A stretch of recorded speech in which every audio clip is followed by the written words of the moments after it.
भारत ने एक बार फिर ऐसा कदम उठाया जिसने चीन की नींद उड़ा दी है। दरअसल ताइवान की जानी मानी टेक्नोलॉजी कंपनी डेल्टा इलेक्ट्रॉनिक्स ने भारत में अपना नया मैन्युफैक्चरिंग प्लांट लगाने का ऐलान किया, यानी कि ताइवान खोलने जा रहा है भारत में नई फैक्ट्री। यह ऐलान कोई आम बिजनेस खबर नहीं है, यह है भारत ताइवान के बढ़ते रिश्तों और प्रधानमंत्री नरेंद्र मोदी की कूटनीतिक रणनीति का सबूत, जिसने सीधे सीधे चीन की कमजोर नस को दबा दिया है। दरअसल ताइवान एक्सपो 2025 के मौके पर डेल्टा इलेक्ट्रॉनिक इंडिया के प्रेसिडेंट बेंजामिन लिन ने साफ कहा कि भारत में उनका नया मैन्युफैक्चरिंग साइट तमिलनाडु में शुरू हो गया है और ये बयान चीन के लिए सबसे बड़ी चोट बनकर उभर रही है। अब उन्होंने आगे क्या कुछ कहा, जरा ध्यान से सुनिए। Actually, I think we are very happy to see today the Taiwan exhibitions in New Delhi. I think for Delta, we are companies from Taiwan. Actually, we are a Taiwan-based company, and also we are in India for more than 20 years. So today we'll be very happy to introduce the product which we are designing in India, manufacturing in India, and also we selling in India. So today here you will see our industrial automation systems as well as our I think for the EV charging stations, and we also have our the building automation systems which we currently all design from the local, and also we are selling in India.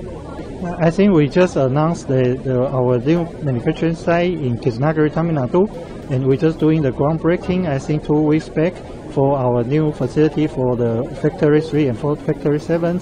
And also we have the dormitory or the current the housing facility for our employee. Also, I think will be ready in end of this year. Then this housing facility we can offer 6,000 beds for our operators, and as well as our the management, and also for our IDL staff. इस बयान का मतलब है कि delta सिर्फ भारत में निवेश नहीं कर रही, बल्कि भारत सरकार की मेक इन इंडिया पॉलिसी पर भरोसा जता रही है। ये सिर्फ एक फैक्ट्री नहीं, बल्कि ताइवान और भारत के बढ़ते रणनीतिक रिश्तों का प्रतीक भी है।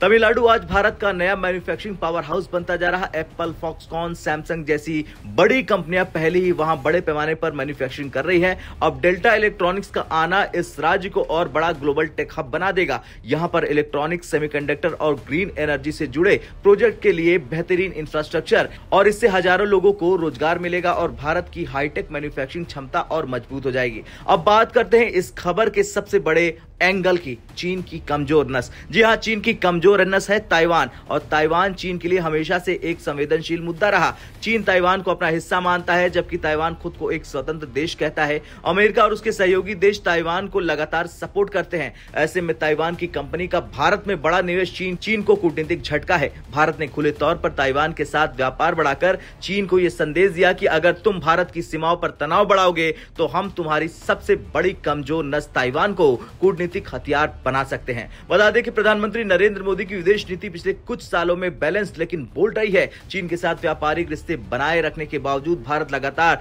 ताइवान के साथ अपनी आर्थिक साझेदारी बढ़ा रहा। सेमीकंडक्टर, इलेक्ट्रॉनिक्स और टेक्नोलॉजी जैसे सेक्टरों में भारत ताइवान के साथ कई प्रोजेक्ट पर काम कर रहा। ये कदम भारत के आत्मनिर्भर भारत मिशन को मजबूत करता है। डेल्टा इलेक्ट्रॉनिक्स का नया मैन्युफैक्चरिंग प्लांट इसी रणनीति का हिस्सा है। ये चीन को एक तरह से दिखाता है कि भारत सिर्फ डिफेंस नहीं, बल्कि इकोनॉमिक मोर्चे पर भी पलटवार कर सकता है। पिछले कुछ सालों में भारत और ताइवान के बीच कई अहम समझौते हुए, जैसे सेमीकंडक्टर फैब्रिकेशन, स्टार्टअप्स के लिए टेक्नोलॉजी ट्रांसफर, ग्रीन एनर्जी और इलेक्ट्रॉनिक व्हीकल्स। इसके साथ ही साथ अब डेल्टा इलेक्ट्रॉनिक्स का नया प्लांट इस रिश्तों को और गहरा कर देगा और भारत को एशिया में ताइवान का सबसे भरोसेमंद मित्र और पार्टनर बना देगा। खैर, तमिलनाडु में ताइवान की कंपनी का नया प्लांट सिर्फ एक बिजनेस डील नहीं है, ये भारत की कूटनीति का वो मास्टर स्ट्रोक है जिसने चीन की सबसे बड़ी कमजोरी ताइवान को रणनीतिक हथियार बना दिया। मोदी सरकार का यह कदम साफ बताता है कि भारत अब किसी के दबाव में नहीं, बल्कि अपनी शर्तों पर दुनिया के बड़े बड़े देशों से रिश्ते निभा रहा।